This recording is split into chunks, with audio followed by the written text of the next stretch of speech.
하나님 말씀은 요한복음 19장 우리 17절부터 27절까지 저와 여러분들이 한 절씩 교독하도록 하겠습니다. 요한복음 19장 17절부터 27절입니다. 제가 17절 읽겠습니다. 그들이 예수를 맡음에 예수께서 자기의 십자가를 지시고 해골 히브리 말로 골고다이라 하는 곳에 나가시니 그들이 거기서 예수를 십자가에 못 박을새 다른 두 사람도 그와 함께 좌우편에 못 박으니 예수는 가운데 있더라. 빌라도가 패를 써서 십자가 위에 붙이니 나사렛 예수 유대인의 왕이라 기록되었더라. 예수께서 못 박히신 곳이 성에서 가까운 거로 많은 유대인이 이 패를 읽는데 히브리와 로마와 헬라말로 기록되었더라.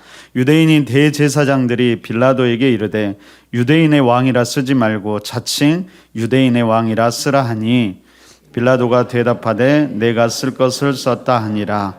군인들이 예수의 십자가에 못 박고 그의 옷을 취하여 네 깃에 나누어 각각 한 깃씩 얻고 속옷도 취하니 이 속옷은 호지 아니하고 위에서부터 통으로 짠 것이라. 군인들이 서로 말하되 이것을 찢지 말고 누가 얻나 제비 뽑자 하니 이는 성경에 그들이 내 옷을 나누고 내 옷을 제비 뽑나이다 한 것을 응하게 하려 함이라. 군인들은 이러한 일을 하고 예수의 십자가 곁에는 그 어머니와 이모와 글로바의 아내 마리아와 막달라 마리아가 섰는지라. 예수께서 자기의 어머니와 사랑하시는 제자가 곁에 서 있는 것을 보시고 자기의 어머니께서 말씀하시되 여자여 보소서 아들이니이다 하시고 함께 읽습니다. 또 그 제자에게 이르시되 보라 내 어머니라 하신대 그때부터 그 제자가 자기 집에 모시니라. 아멘. 네, 특별 새벽 기도가 절반을 넘어갔습니다. 거의 다 이제 왔죠. 우리 옆에 사람을 보면서 우리 그렇게 한번 인사할까요? 참 대단하십니다. 네, 끝까지 승리하시기를 바랍니다. 자, 오늘 본문은 여러분 빌라도의 사형 선고 이후에 예수님께서 걸어가신 십자가의 길과 십자가에 대한 이야기입니다. 아마 시간적으로는 오전 8시부터 9시까지 십자가의 길을 걸으셨고요. 그리고 9시에 십자가에 달려셨고 거의 한 3시 가까이 되었을 때까지 오늘 이야기가 전개된 거라고 생각이 되어집니다. 여러분 한 가지 특이한 것은 공관복음에는 예수님이 걸으셨던 십자가의 길과 십자가에서 당한 여러 가지 일들을 자세하게 기록하는데 요한복음은 그렇지 않는다는 겁니다. 단지 예수님께서 자기의 십자가를 지시고 해골이라고 하는 골고다에 오르셨다라고 말할 뿐이었습니다. 여러분 왜 요한은 모든 과정을 생략한 채 곧바로 골고다 형장으로 자신의 시선을 그리고 우리의 시선을 옮겨갔을까요? 요한복음은 여러분 기록 목적에 대해서 이렇게 이야기하죠. 요한복음 20장 31절에 보니까요. 이렇게 이야기합니다. 이것을 기록함은 너희로 예수께서 하나님의 아들이심을 믿게 하려 함이라. 그러니까 다시 말하면 공관복음은 사건의 흐름과 역사성을 강조하지만 요한복음은 이 사건 속에 담겨있는 의미, 신적인 의미를 강조한다라는 겁니다. 요한이 볼 때 예수님의 고난의 과정보다 더 중요한 것이 있었는데 그것이 바로 십자가에서 드러나는 예수님의 정체성이라는 겁니다. 그러면 요한복음이 예수님의 십자가에서 강조하고 싶었던 것은 무엇일까요? 여러분 우리는 가장 먼저 요한이 그렇게 기록한 것을 보게 되지요. 자기 십자가를 지고 걸으셨던 주님에 대해서 이야기하지요. 여러분 우리는 그 주님을 보면서 구약의 한 장면을 떠올리게 됩니다. 여러분 구약의 어떤 장면이 떠오를까요? 어떤 장면이 떠오르세요? 자기 십자가를 지고 걸으셨던 주님을 생각할 때 여러분 창세기 22장 6절에서 이삭이 자신이 바쳐질 제단용 나무를 지고 아버지 아브라함과 모리아 산으로 올라갔던 것을 우리는 떠올릴 수 있습니다. 여러분 성경이 이 두 모습을 통해서 강조하고 있는 것은 순종이죠. 억지가 아니라 스스로 자발적으로 이 길을 걸어가셨다라는 것입니다. 그런데 그가 누구였을까요? 바로 사랑하는 아들이고 주인이었고 왕이었다라고 말하지요. 다시 말하면 공관복음에서는 채찍질이나 조롱이나 십자가를 지는 고통이 강조되었다면 요한복음이 강조하고 있는 것은 바로 순종과 왕, 그러니까 순종하는 왕이 강조되고 있다는 것입니다. 예수님께서는 그러니까 어쩔 수 없이 끌려가는 희생자가 아니라 왕으로서 모든 책임을 지고 사랑하는 백성들과 자녀들을 위해서 스스로 죽음과 십자가로 당당하게 걸어가시는 모습을 우리에게 보여주고 있습니다. 그래서 여러분, 빌라도가 패를 써서 십자가 위에 붙이는데 뭐라고 기록해요? 나사렛 예수 유대인의 왕이라. 그것도 세 개의 언어로 기록했다라고 성경이 이야기하죠. 예전에도 한번 본 것 같은데 아마 이런 모습이었을 것 같아요. 이쪽에만 나오네요. 네, 아마 이런 모습이었을 것 같습니다. 여러분, 제일 위에 쓰인 언어는 어떤 언어일까요? 히브리어입니다. 히브리어. 히브리어는 유대 민족의 전통적인 언어이며 종교 언어였지요. 두 번째에 쓰여진 것은 헬라어로 여러분 국제 공용어였지요. 그리고 마지막에 쓰여진 것이 라틴어입니다. 라틴어로 로마 정부의 공식적인 언어지요. 여러분, 이 세 언어가 통용되는 곳이 어디였냐면 당시 로마가 통치하고 있었던 온 세상을 의미하고 있지요. 그러니까 온 땅의 모두가 나사렛 예수를 유대인의 왕으로 인식하게 하는 강렬한 선언이 되는 것입니다. 나사렛 예수 유대인의 왕, 여러분, 그것은 단순히 유대인만의 왕을 말하는 것이 아닙니다. 그것은 유대인들이 그토록 기다렸던 메시아, 온 땅의 왕이 되신 하나님의 아들을 지금 이야기하고 있는 것이죠. 바로 십자가를 통해 그분이 온전히 왕으로 등극했음을 우리에게 보여주고 있습니다. 그래서 요한은 의도적으로 이것을 죄패라고 말하지 않습니다.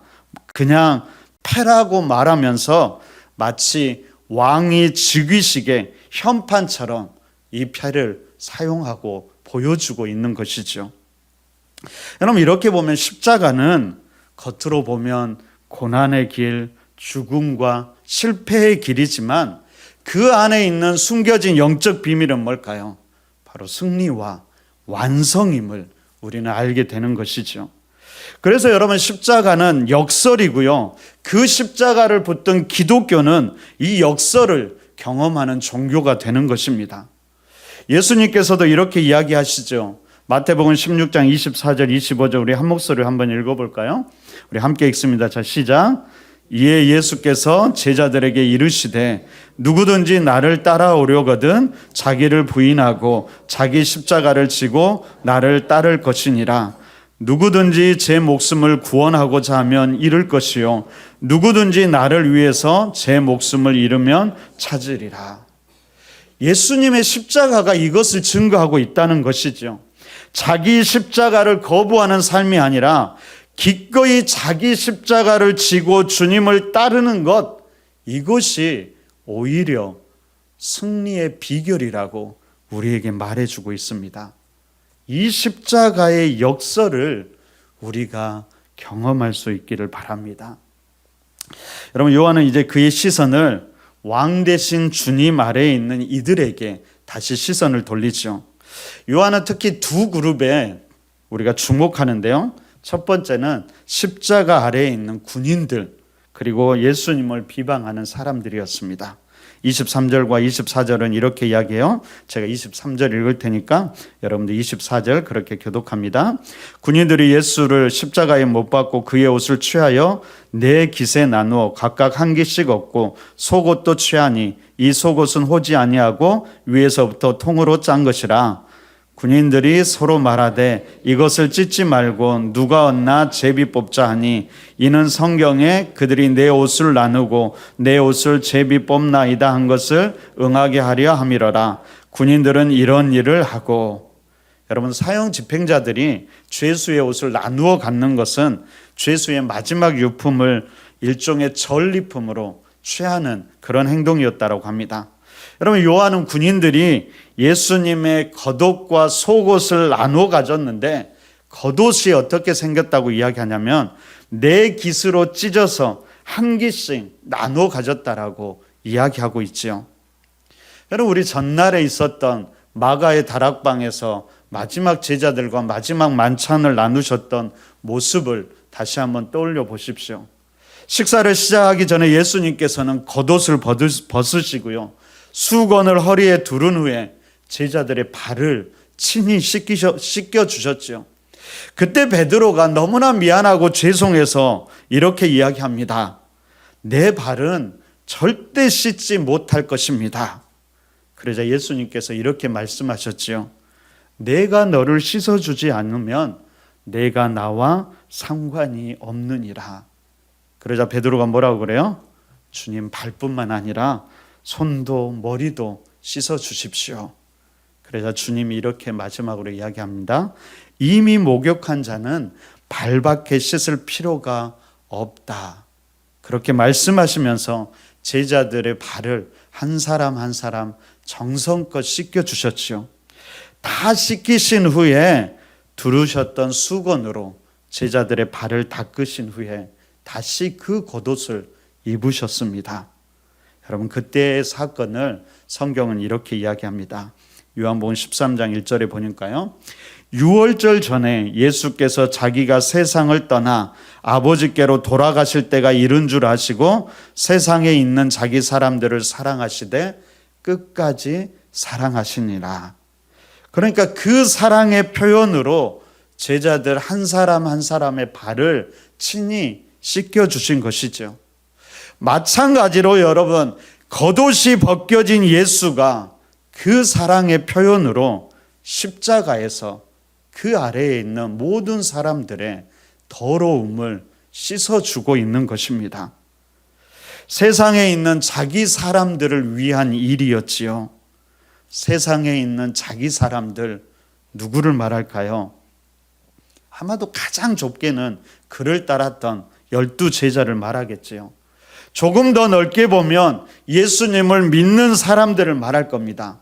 더 넓게 보면 예수님을 아는 모든 사람들을 말하고요, 더 넓게 보면 하나님께서 아들에게 주신 세상의 모든 사람을 말하지요. 심지어 예수님을 배신했던 가룟 유다조차도 예수님을 배제하지 않으셨습니다. 주님은 그의 발도 친히 씻겨주셨던 것입니다. 그러니까 가장 넓게 보면 예수님을 배반하고 죽이려는 사람들까지 포함하고 있다라는 것이지요. 바로 십자가에서 그 사랑으로 그들 모두를 품으시고 계신 것입니다.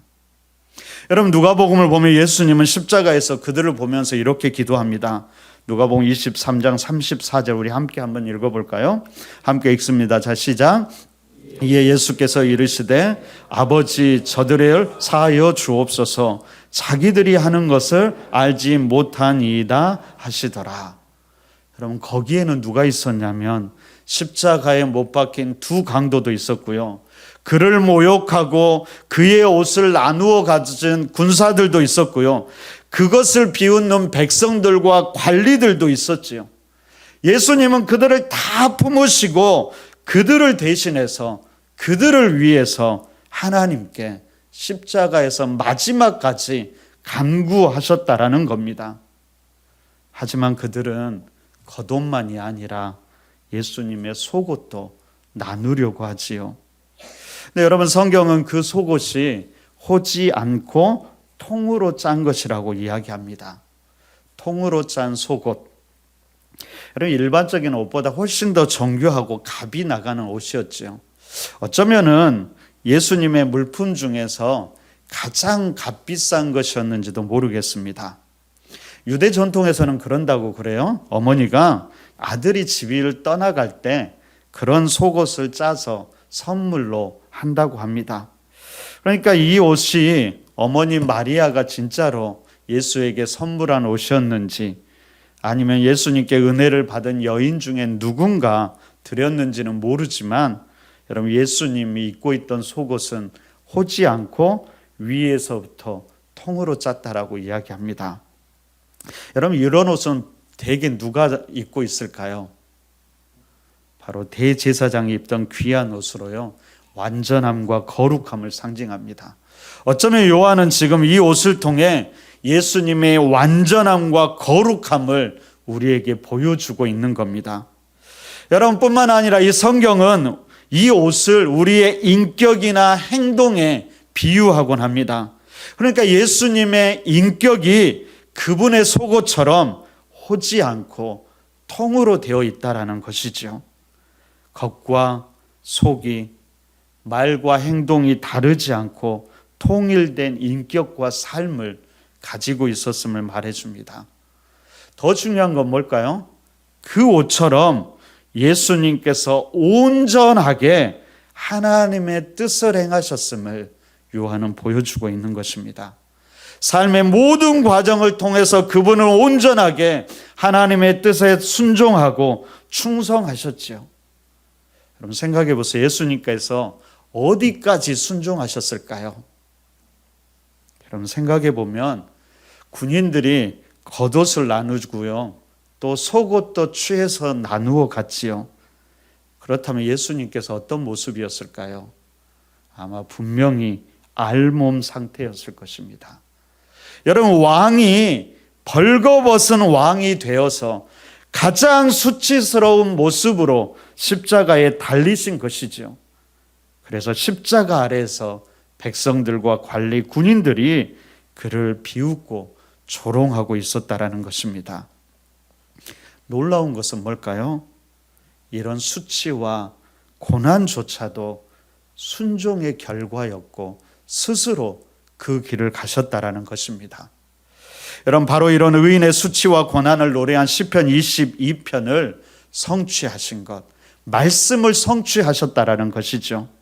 아마도 예수님은 당시 이 시편 말씀을 기억하면서 그 말씀을 실천하셨고, 아마도 그 말씀을 붙잡고 기도했을 것입니다. 시편 22편 1절과 2절은 이렇게 이야기하죠. 우리 1절과 2절을 한번 읽습니다. 함께 읽습니다. 자, 시작. 내 하나님이여, 내 하나님이여, 어찌 나를 버리셨나이까? 어찌 나를 멀리하여 돕지 아니하시오며 내 신음소리를 듣지 아니하시나이까?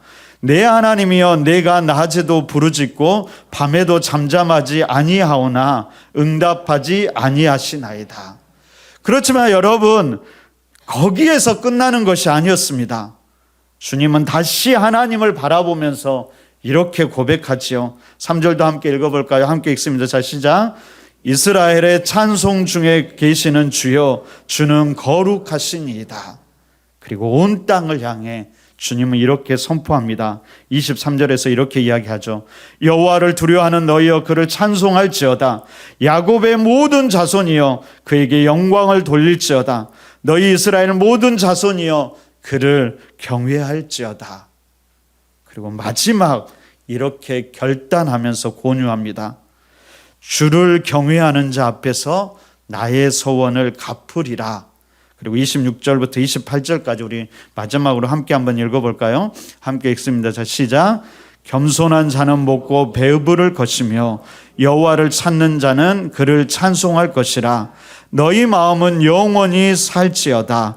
땅의 모든 끝이 여호와를 기억하고 돌아오며 모든 나라의 모든 족속이 주의 앞에 예배하리니 나라는 여호와의 것이요 여호와는 모든 나라의 주제심이로다. 오늘 시간이 되시면은 시편 22편을 다시 한번 묵상해 보시기를 바랍니다. 여러분, 시편 22편은 탄식으로 시작하지만 탄식으로 끝나지 않습니다.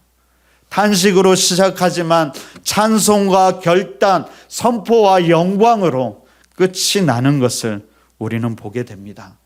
여러분, 바로 탄식이 잦아들고 마침내 찬송이 시작되는 곳, 그곳이 어디냐면 바로 십자가, 그 죽음의 자리라고 우리에게 말해주고 있습니다. 여러분, 우리의 삶의 모든 자리, 모든 순간에서 그 십자가의 자리가, 그 십자가의 역설이 경험되기를 소망합니다. 여러분, 이번 한 주간 우리가 예수님의 마지막 하루를 살펴보고 있지요. 그런 말씀을 준비하면서 가장 소망하고 바랬던 것이 이것입니다. 정말 힘든 우리의 삶이 탄식과 아픔의 자리가 찬송으로 승화되는 것, 그 십자가의 역설을 경험하는 것입니다. 바로 이 고난주간 특별 새벽 기도에 그런 은혜를 경험하시기를 간절히 바랍니다.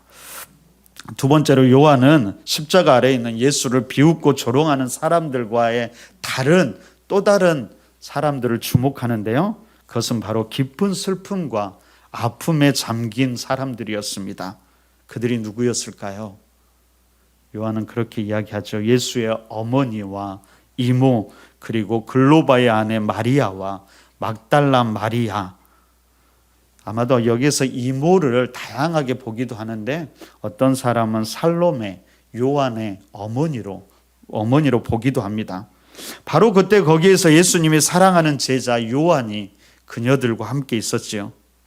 여러분, 어머니와 사랑하는 제자가 함께 있는 것을 보시고 십자가 위에서 힘겹게 호흡을 붙잡고 계신 예수님께서 가냘픈 목소리로 이렇게 말씀하십니다.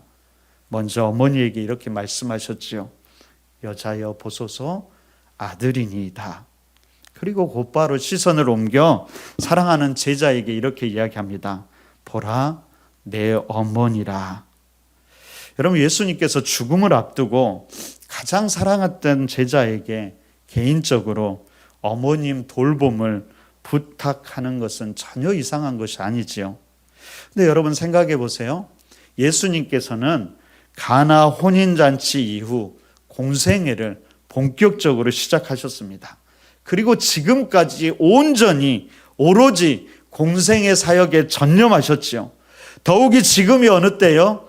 예수님께서 이 땅에서의 공적 사역을 마무리 짓는 매듭 짓는 마지막 시간이지요.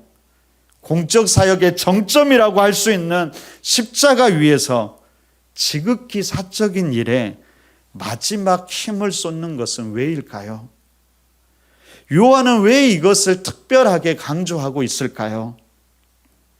물론 남겨진 어머니를, 육신의 어머니를 아들로서 염려하는 것은 당연하지요. 그런데 바로 여기에는 그 이상의 의미가 담겨 있습니다. 십자가 위에서 거친 숨소리에 섞인 짧고 강렬한 두 마디. 여자여 보소서 아들이니이다. 보라 내 어머니라. 바로 이것이 어머니 마리아와 사랑하는 제자를 한 가족으로 묶어준다는 것입니다. 여러분, 십자가 아래에서 자신의 피로 맺어진 새로운 영적 공동체를 창조하시는 마지막 공적 사역이었습니다. 그리고 이것이 바로 교회의 공동체가 시작되게 되는 것이죠. 옆에 있는 사람 한번 보세요. 그 사람이 누구일까요? 그냥 모르는 남이 아니라요. 그가 바로 예수 그리스도 안에서 우리의 형제요, 자매요, 부모요, 자녀들이 된다라는 것입니다. 한번 그렇게 해보세요. 형님, 누님, 아우님, 아버님, 어머님, 아들아, 딸아. 저는 안타까운 것은 제가 어제 뉴스에서 충격적인 사건을 하나 들었습니다. 대구에서 하천에 한 가방이 떠내려왔다라고 합니다. 근데 그 안에 무엇이 있었을까요? 여행용 가방 안에 시신이 있었다라고 합니다.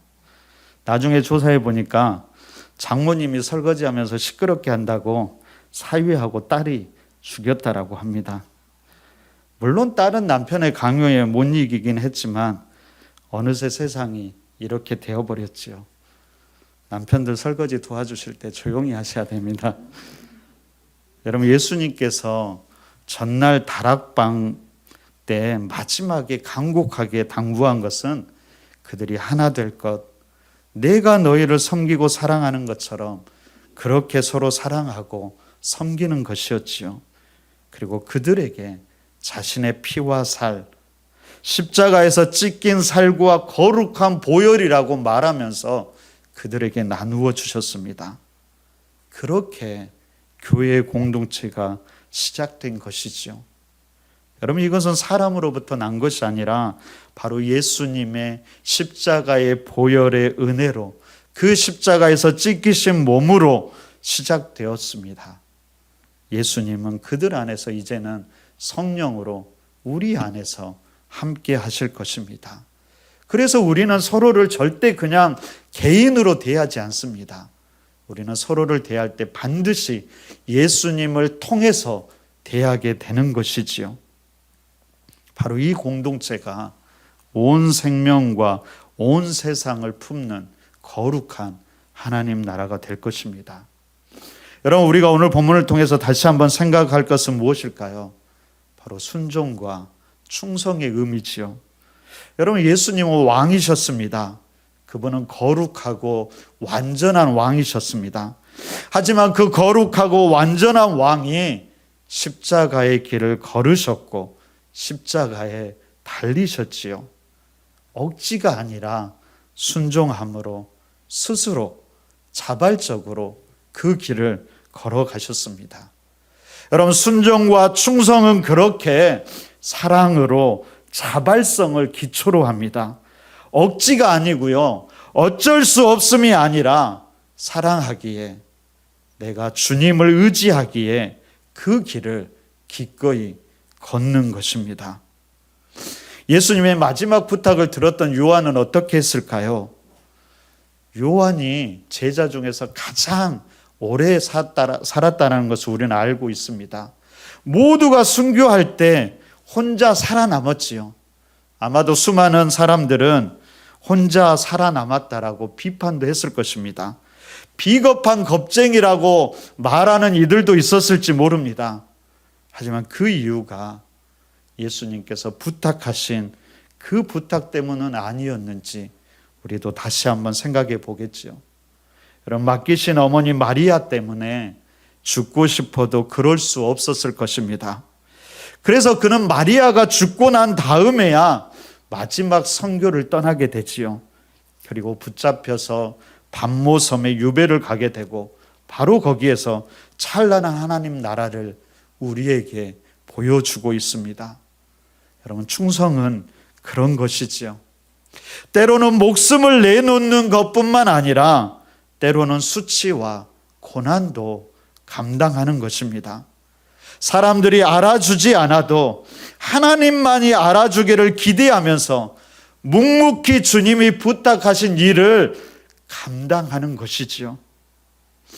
우리의 충성과 순종도 그랬으면 좋겠어요. 억지가 아니라, 어쩔 수 없음이 아니라 사랑 때문에 나를 위해서 자기의 몸을 기꺼이 버리신 그 주님 때문에 우리도 기꺼이 자발적으로 이 길을 걸어갈 수 있기를 바랍니다. 때때로 사람들의 오해하고 몰라줄지라도 말씀에 순종하면서 주님과 함께 그 길을 묵묵히 걸어갈 수 있기를 부탁드립니다. 바라기는 혼자가 아니라 우리가 함께 서로가 섬기고 이해하면서 예수님이 품으셨던 그 사람들까지도 우리가 품기를 함께 힘쓰면서 함께 세상을 섬기는 그런 길가의 교회 공동체가 되기를 간절히 바랍니다. 그러면서 요한이 마지막으로 전한 그 찬란한 하나님 나라를 우리도 함께 만들어가고 소망하면서 우리도 언젠가는 그 하나님 나라를 하나님과 함께, 예수님과 함께 누리는 하나님의 백성들 되기를 간절히 바랍니다. 우리 마지막으로 마태복음 16장 24절 25절 한번 읽으면서요, 십자가의 역사를 경험하기를 소망하면서 우리 찬양하도록 하겠습니다. 우리 찬양팀은 나와주세요. 우리 마태복음 16장 24절 25절 마지막으로 읽도록 하겠습니다. 함께 읽습니다. 자, 시작. 이에 예수께서 제자들에게 이르시되 누구든지 나를 따라오려거든 자기를 부인하고 자기 십자가를 지고 나를 따를 것이니라. 누구든지 제 목숨을 구원하고자 하면 잃을 것이요 누구든지 나를 위하여 제 목숨을 잃으면 찾으리라.